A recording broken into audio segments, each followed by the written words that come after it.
Selon 1 Jean 5, 11, et voici ce témoignage, c'est que Dieu nous a donné la vie éternelle, et que cette vie est dans son Fils. En demeurant en Christ, nous demeurons dans la vie. Demeurer en Christ signifie que nous demeurons dans la vie, et par conséquent, nous livrons notre âme à la mort. Quand nous livrons notre âme à la mort, en désirant marcher avec Dieu, nous recevons en échange la vie.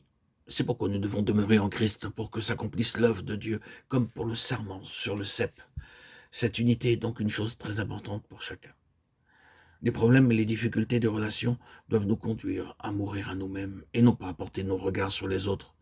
Nous devrions pouvoir dire, Seigneur, je ne veux pas de cette vie, je n'ai aucune raison d'avoir quelque chose contre quelqu'un. Je livre cette âme à la mort, car cela ne t'honore pas. Malheureusement, beaucoup tolèrent ces situations, ils restent en eux-mêmes, chantent ensemble des cantiques et disent Amen aux prières. Dans le passage d'Apocalypse 12, au verset 4 et 5, il s'agit de l'enlèvement et de l'opposition farouche de Satan lui-même.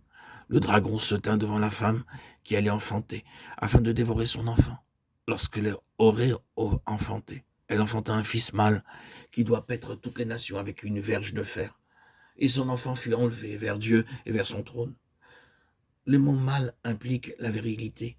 Cette promesse avait été donnée à l'église de Thyatire, selon Apocalypse 2, verset 26. Qui est ce fils? L'expression « un fils mâle » utilisée au singulier dans le verset 5 est employée au pluriel au verset 11 du même chapitre.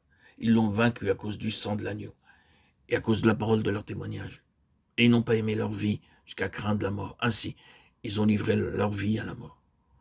Apocalypse 12, 11 parle des vainqueurs au temps de la fin et Apocalypse 15, 1 à 3 fait mention de leur histoire spirituelle constituée à travers les voies de Dieu, qu'ils déclarent justes et véritables en dépit des souffrances par lesquelles ils sont passés. Apocalypse 14, 1 à 5 concerne ceux vus par Jean sur la montagne de Sion.